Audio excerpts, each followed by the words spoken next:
Hello everyone. Today's session we will discuss about the topic atom and their nuclear models. In 1803, John Dalton gave his famous Dalton's atomic theory, and according to this theory, an atom is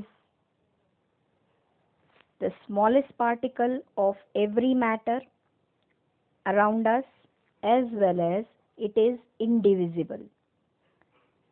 But this concept couldn't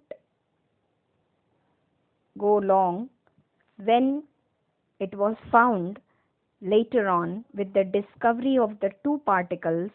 One is proton and another is electron. These two particles, subatomic particles, when discovered, as proton is positively charged and neutron is negatively charged. So with the discovery of these particles, the Dalton's atomic theory of calling the atom as smallest and indivisible went wrong. So ultimately the question arises, if an atom contains proton and electron, how they are arranged inside it. So the first contribution in order to give an atomic model was done by Sir J.J. Thomson. He was the first one who tried to explain the atomic model at the initial aspect. He also was the one who has given the discovery of electron. The negative particle was being discovered by him only, and he tried to give an atomic model in the name of plum pudding model. He considered the inside structure of an atom as a plum pudding. As you can see, a Christmas pudding is having a grounded part and so many cherries and plums are embedded inside it. तो same तरीके से उन्होंने भी consider किया कि एक atom जो है इंटरनली एक प्लम पुडिंग की तरह है, जिसमें उसका जो ग्राउंड है वो पॉजिटिव चार्ज से बना हुआ है and these electrons are embedded inside it as cherries और the plums.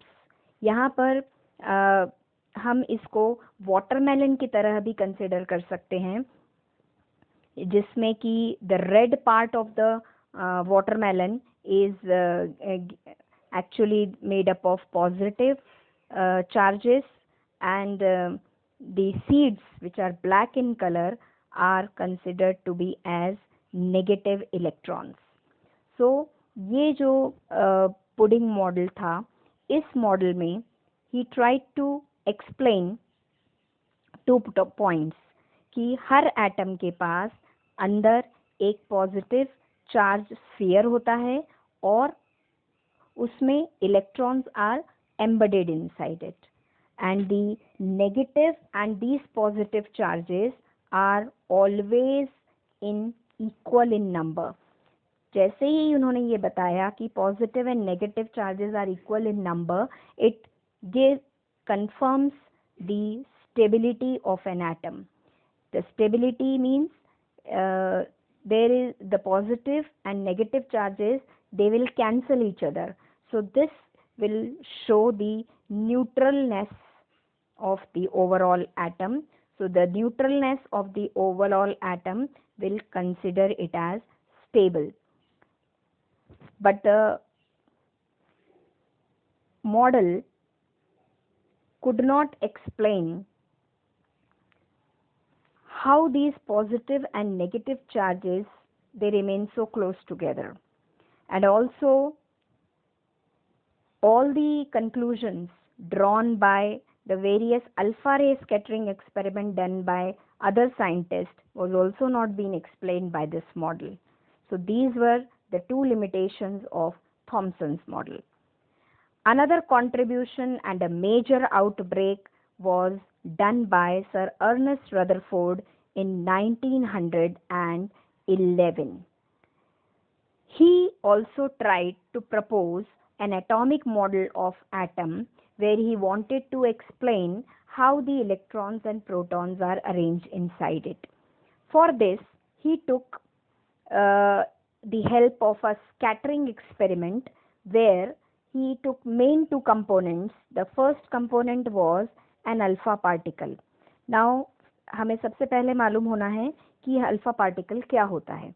Alpha particle actually एक डबली चार्ज्ड हीलियम एटम होता है.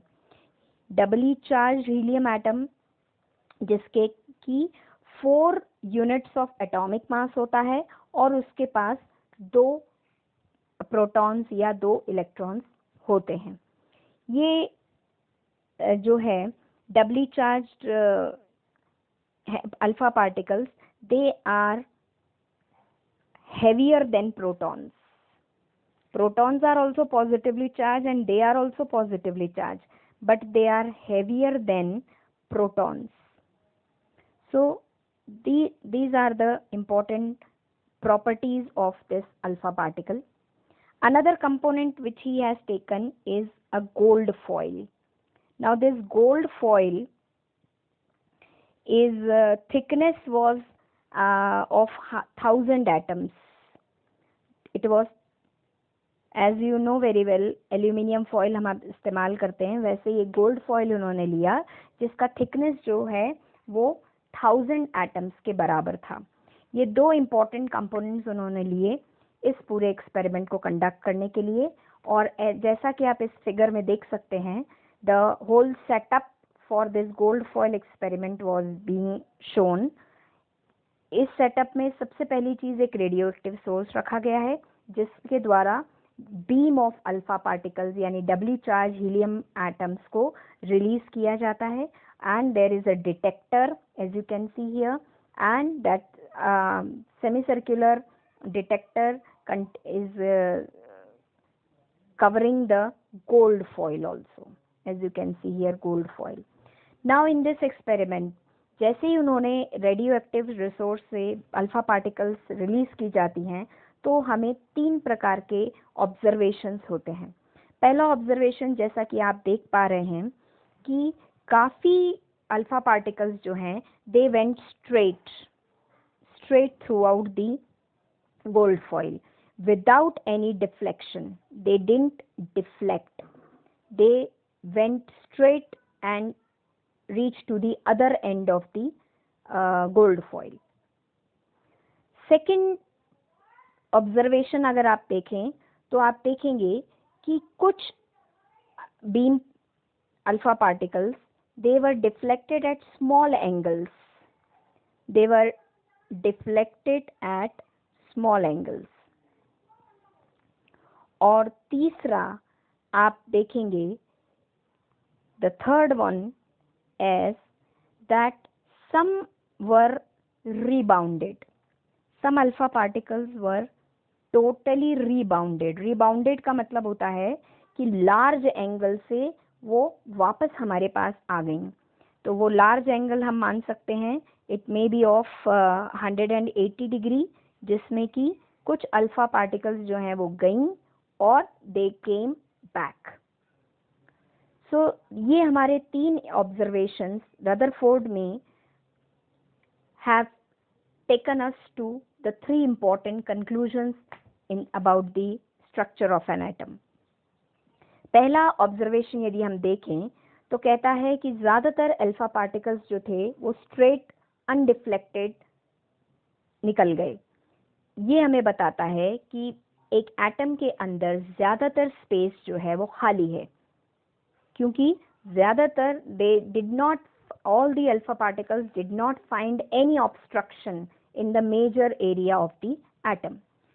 Second observation हमें कहता है कि कुछ अल्फा पार्टिकल्स डिफ्लेक्ट हो गए स्मॉल एंगल्स पर. ये हमें शो करता है क्योंकि अल्फा पार्टिकल का नेचर जो है वो भी पॉजिटिव चार्ज है, तो ऐसा माना गया कि एक स्मॉल पॉजिटिव एरिया है एटम के अंदर जिसकी वजह से ये अल्फा पार्टिकल्स जो कि खुद भी पॉजिटिव चार्ज हैं, they all have shown a deflection at small angles. And the third conclusion जिसमें हमें कहा गया है कि लार्ज एंगल पर there was a deflection in the of the alpha particles approximately of 180 degree, जहां पर वो रीबाउंड हो जाती हैं। तो ये रीबाउंडिंग हमें कंफर्म करता है कि जो भी पॉजिटिव एरिया मौजूद है inside an atom, it is very small and very dense. So this small, very dense, positively charged center was declared as nucleus by Rutherford. So ये तीन observations have drawn to us the three conclusions of an atom. पहला conclusion कहता है कि हर atom में एक positively charge nucleus होता है उसके सेंटर पर, और इस पॉजिटिवली चार्ज न्यूक्लियस के चारों तरफ negatively charge particles electrons revolve करते हैं। और तीसरी बात मोस्ट इम्पॉर्टेंट, कि पूरे एटम का जो मास है वो उसके न्यूक्लियस में कॉन्सेंट्रेटेड रहता है, और ये न्यूक्लियस का size is very small compare to the size of the atom. As you can compare it कि एक एटम अगर मान लीजिए एक प्लेग्राउंड है, तो एक स्मॉल मटर के दाने के बराबर उस प्लेग्राउंड में रखा जाए तो वो उसका न्यूक्लियस कहलाया जाएगा। ये कंक्लूजन्स एक्सप्लेन करने के बाद, the even it was explaining much about atom in detail and very confirmly, but this model also faced a limitation. ये लिमिटेशन क्या रही कि इलेक्ट्रोमैग्नेटिक थ्योरी के अनुसार यदि कोई पार्टिकल किसी सेंटर के चारों ओर कॉन्सेंट्रिक सर्कल्स में घूमता है तो वी कंसिडर इट एक्सेलरेट्स। तो ये एक्सेलरेशन किसी भी पार्टिकल का is actually leading to the loss of energy. और आप जानते हैं कि यदि कोई पार्टिकल अपने में से एनर्जी लॉस करता है ड्यूरिंग इट्स एक्सेलरेशन, तो डेफिनेटली एक समय के बाद वो पार्टिकल उस सेंटर पर जाकर के टकरा जाएगा। लेकिन जब रदरफोर्ड ने ये कहा कि electrons they revolve continuously around the positively charge nucleus, so it means he could not explain कि the revolving electron which is going to lose energy during its revolution will not go to bang with the nucleus. He could not explain why this electron is not going to collide with the positively charged nucleus, because definitely it is going to lose the energy while its revolution. So that was the biggest limitation of this Rutherford's model of atom.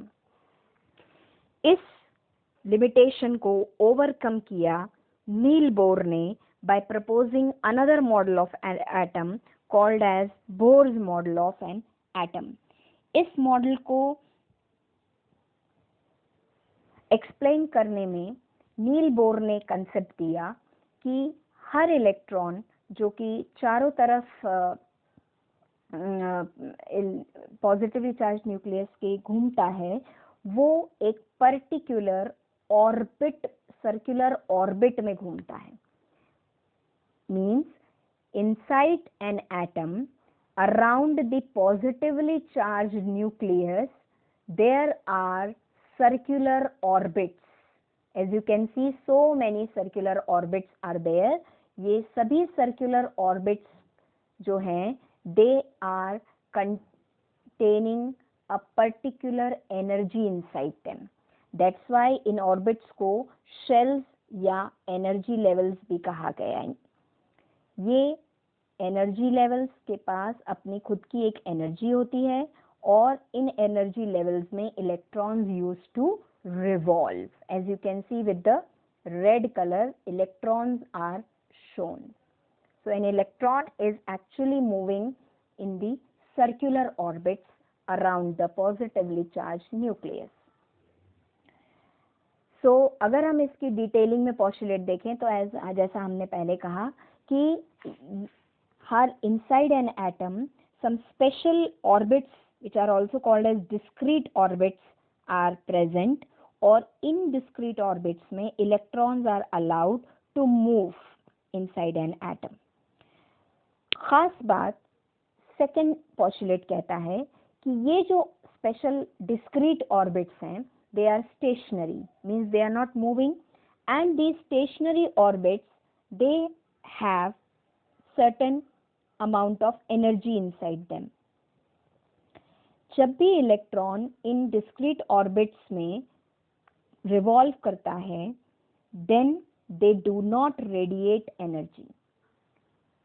This is a very important point in the postulate of Bohr's model, कि while revolving an electron never radiates an energy inside a stationary orbit.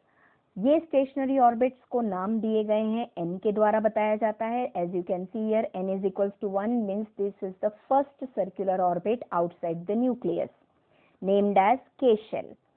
Similarly, n is equals to 2 shows the second circular orbit named as L shell, and n is equal to 3 shows the third circular orbit M shell, and so on till infinity.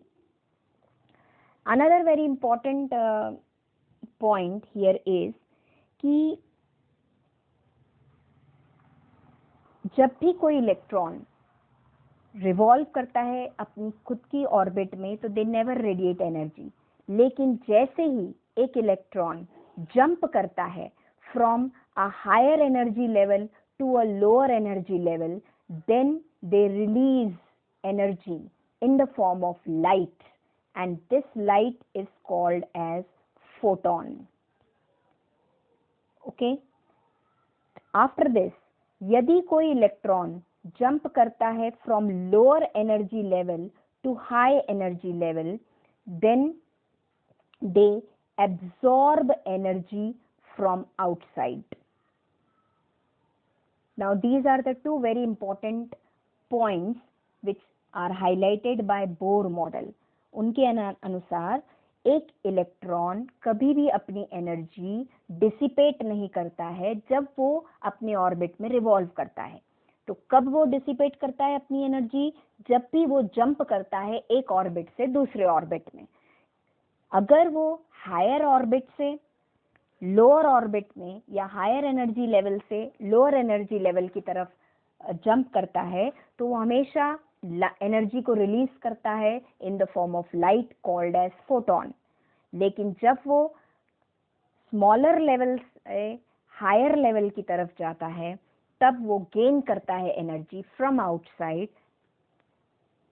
इन दोनों ही cases में यदि हम देखें तो electron initially remains, जब तक वो अपनी एनर्जी लेवल नहीं छोड़ता है तब तक उसे ग्राउंड स्टेट में बोला जाता है. और जब वो एब्जॉर्ब करता है एनर्जी या लूज करता है एनर्जी, उसके बाद जब वो अगली एनर्जी लेवल में जाता है, तब हम इलेक्ट्रॉन को एक्साइटेड स्टेट में डेजिग्नेट करते हैं. तो हर इलेक्ट्रॉन अपनी दो स्टेट्स मेंशन करता है, before jumping and after reaching a particular shell. One is called as ground state and another is called as excited state. But even after finally locating the position of electron outside the nucleus, ये model also faced certain limitations. पहला limitation रहा कि इस model ने hydrogen atom के atomic spectrum को beautifully explain किया, but it was not able to explain the spectrum of another atoms. इसी प्रकार से it could not explain in a better manner the hydrogen spectrum also. whatever the complications were there, it was not explained by this model.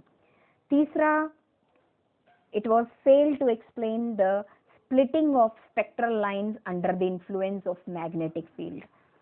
That is, and last, atoms के combination से molecules बनते हैं, तो formation of molecule was not been able to explain by this Bohr's model.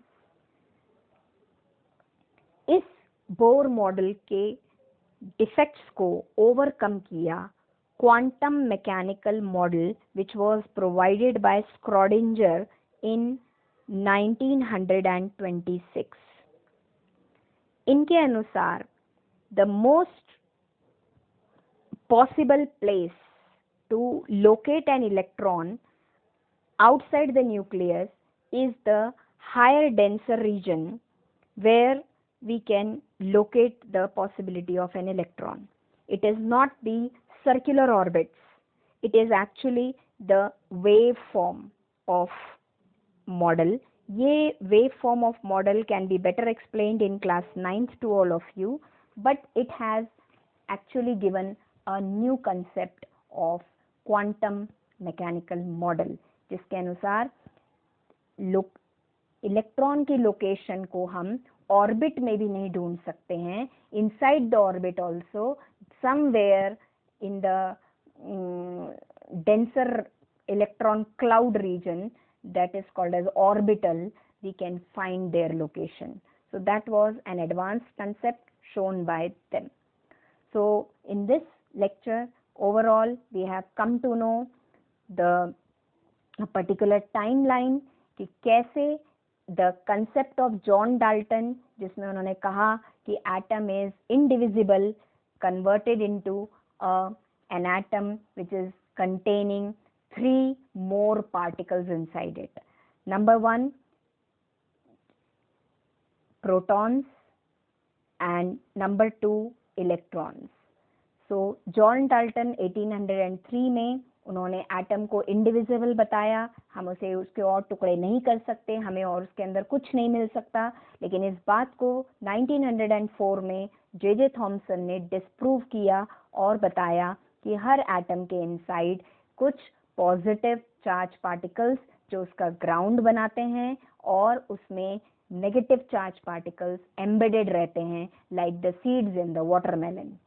इसी बात को Ernest Rutherford ने 1911 में अपने नए मॉडल के द्वारा समझाया, जिसमें उन्होंने बताया कि सारे positive charge particles they remain inside the centre of the atom और उनके चारों ओर इलेक्ट्रॉन्स दे रिवॉल्व।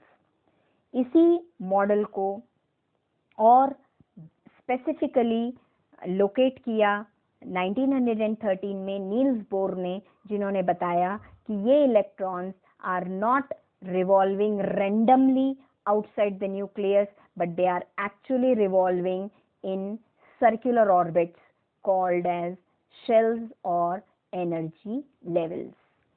और finally the latest one is quantum model of atom, जिसे 1926 में एरविन स्क्रॉडिंजर ने दिया, जिसमें उन्होंने एक मैथमेटिकल इक्वेशन के द्वारा ये समझाने की कोशिश की कि एक इलेक्ट्रॉन जो है वो वेव की तरह मूव करता है इनसाइड एन एटम, एंड उनका एक पॉसिबल लोकेशन जो है it depends on their density. Wherever there largest density will be there outside the nucleus, they will be available there.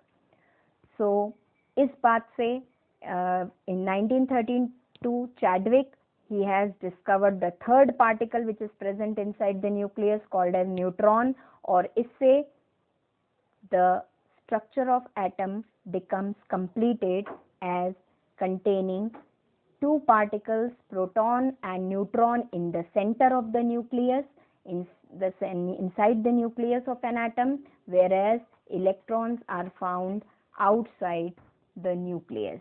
And this is how we got our basic 3 subatomic particles arrangement inside an atom. So this is all for today's session. Thank you and stay safe.